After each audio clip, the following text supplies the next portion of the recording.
जो इंडिया में नहीं बनता, इंपोर्ट करते हैं जापान से। 40,000 का इंजेक्शन आता है, वो टोसिलीजुमैब राजस्थान में हमने फ्री दिया। पुराने समय में इस बात को सोच लिया था कि गुजरात पे कभी भी विपत्ति आएगी, मानवता पे जब भी संकट आएगा, हम राहत का काम, कांग्रेस कोई राजनीति करने वाली पार्टी नहीं है सिर्फ कि हम वोट लेंगे और जनता से हमारा रिश्ता सिर्फ वोट का रहेगा। उनका सोच था कि समाज की सेवा करने का, और प्रदेश पे विपत्ति आए तो उसके लिए किस ढंग से हम काम करें गैर राजनीतिक रूप से।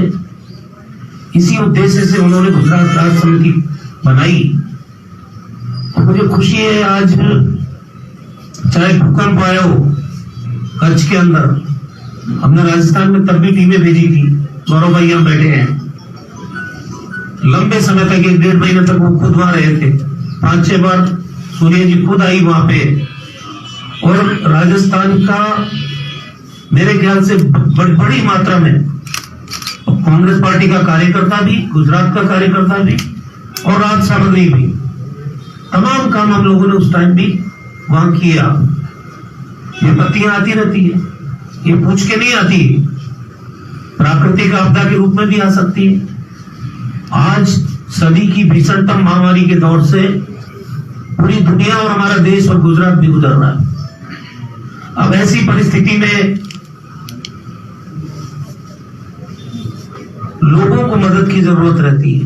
अभी अर्जुन भाई ने बोला, आप ताजुब करेंगे, हमारे पास जितनी एम्बुलेंसेस थी, 1,108 हो, जननी सुरक्षा योजना में 104 एम्बुलेंस हो, जितने अस्पताल की बेस एम्बुलेंसेस थी उनको ले लीजिए। उसके अलावा करीब 550 गाड़ियां हायर की। और जो मैनेजमेंट की बात चलती है, वो मैनेजमेंट वाकई 108, 181 2 कॉल सेंटर बना दिए, 104 कॉल सेंटर बना दिया।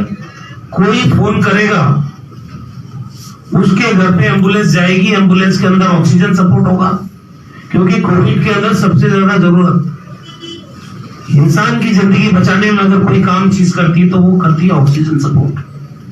विद ऑक्सीजन सपोर्ट एम्बुलेंस आपके घर जाएगी, लेके आएगी। व्हील चेयर पे जब आपको लिया जाएगा तो व्हील चेयर पे भी ऑक्सीजन सपोर्ट है। और जब आपको एडमिट करने जाएंगे तो टाइम लगता है फॉर्मेलिटी में, तो आपके 30 बेड हमने वहां लगा दिए हर अस्पताल में, वहां भी हमने ऑक्सीजन सपोर्ट सिलेंडर रख दिया। अब 1 सेकेंड भी बिना ऑक्सीजन सपोर्ट के आदमी नहीं रहे। सामने सिटी स्कैन का काउंटर खोल दिया ताकि उसका स्कोर भी आ जाए, कितना इनको इन्फेक्शन का रेट है। उसके बाद में उनका, अब रेमडेसिविर की बात हो, रेमडेसिविर 5-6 हजार के करीब इंजेक्शन आता है। एक नया पैसा किसी व्यक्ति का राजस्थान में लगा नहीं है। और ये मैं सार्वजनिक रूप से कहता हूं, हमारे यहाँ रेमडेसिविर निःशुल्क, टोसिलीजुमैब जो इंडिया में नहीं बनता, इंपोर्ट करते हैं जापान से। 40,000 का इंजेक्शन आता है, वो टोसिलीजुमैब राजस्थान में हमने फ्री दिया। तो जो चर्चा होती है ना, प्रधानमंत्री जी ने तारीफ की तो ऐसे नहीं की। हमारी जिस वक्त कोविड आया था, मार्च में आया, सारे मेडिकल कॉलेजेस की रैपिड रिस्पॉन्स टीम हमने बना दी। भीलवाड़ा मॉडल की जो बात करते हैं, वो जैसे ही 1 केस 2 केस आए, रैपिड रिस्पॉन्स की टीम वहां डेरा डाल के हो गई। हमने हमारे स्वास्थ्य विभाग की टीमों को, करीब 18 लाख लोग रहते हैं, उन सारे लोगों के घर पे डोर टू डोर एक आदमी का स्क्रीनिंग करने का काम, ताकि जो भी आईएलआई सिम्टम हो, इन्फ्लुएंजा लाइक इलनेस हो किसी को, उसको आइडेंटिफाई करो, उसका टेस्टिंग करो, जो पॉजिटिव है उसको आइसोलेट करो, जो गंभीर है उसको, जिसको वेंटिलेटर की सपोर्ट की जरूरत है उसको वेंटिलेटर पे लो। ये तमाम प्रिकॉशंस करने के बाद क्वारंटीन फैसिलिटीज लार्ज स्केल पे डेवलप किए, घरों से निकाला लोगों को, बफर जोन है, कंटेनमेंट जोन है, बाउंड्री सील करना है, तब जाके मॉडल बना भीलवाड़ा। जीरो पे ले आए हम। ऐसी रामगंज एक बड़ी चुनौती थी, जहां पे एक फैमिली में, एक परिवार, एक बिल्डिंग है, पुराना वॉल सिटी है वो, एक बिल्डिंग में 50 फैमिली रहती है और एक फैमिली के 15-15 मेंबर।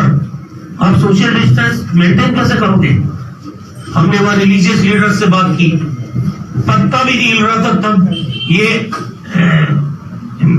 ये जो कौन सा सूट होता है, पीपीई किट, वो पहन के मैं गया हूं खुद वहां पुलिस स्टेशन पे सारे रिलीजियस लीडर्स को बुलाया, उनको कन्विंस किया, माइकिंग करो, लोगों को निकालो बाहर। रातों रात हमने कम से कम भी 15,000 लोगों के रहने के लिए क्वारंटीन फैसिलिटी डेवलप की, खाने का अरेंजमेंट हमने किया, मेडिकल फैसिलिटी वहां डेवलप की, उनको वहां से निकाला। रामगंज में 300 लोगों का जोन बना के और रैंडम सैंपलिंग शुरू की पूरी वहां पे।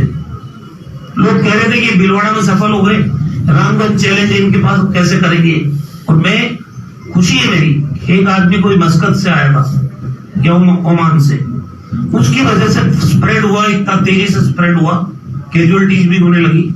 लेकिन आज मैं कह सकता हूं कि कल रात को जब मैं आ रहा था तो मेरे साथ 108 का यूनियन का एक लीडर आ रहा था। उसने कहा हम लोगों की हिम्मत नहीं हो रही थी, आप लोग कैसे चलेंगे उस टाइम वहां पे, क्योंकि दुबके हुए थे लोग, डर भय का वातावरण था पूरा। उस रामगंज को भी हमने कोरोना फ्री किया उस टाइम। और आप ताजुब करोगे कि कोरोना में अगर किसी परिवार के कोरोना हो गया, मेंटल स्ट्रेस में चला जाता है, तरह तरह की बातें दिमाग में आती है।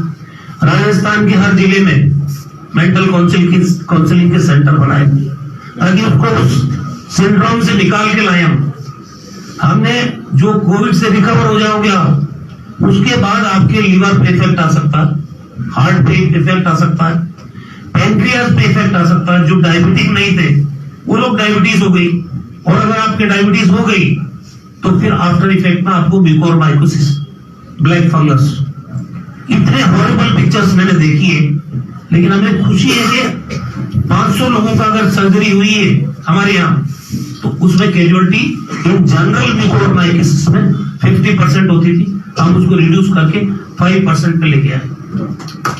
ये जो माइग्रेंट लेबर वाला सवाल सुन रहे हो आप, राजस्थान के हर एसडीएम को ये स्टैंडिंग इंस्ट्रक्शन थी कि एक भी आदमी अगर पैदल चलता हुआ नजर आ गया तुम्हारे हल्के में तो तुम्हारी नौकरी गई। क्या बात है। खाने का, रुकने का इंतजाम करिए, ट्रांसपोर्टेशन अवेलेबल करिए।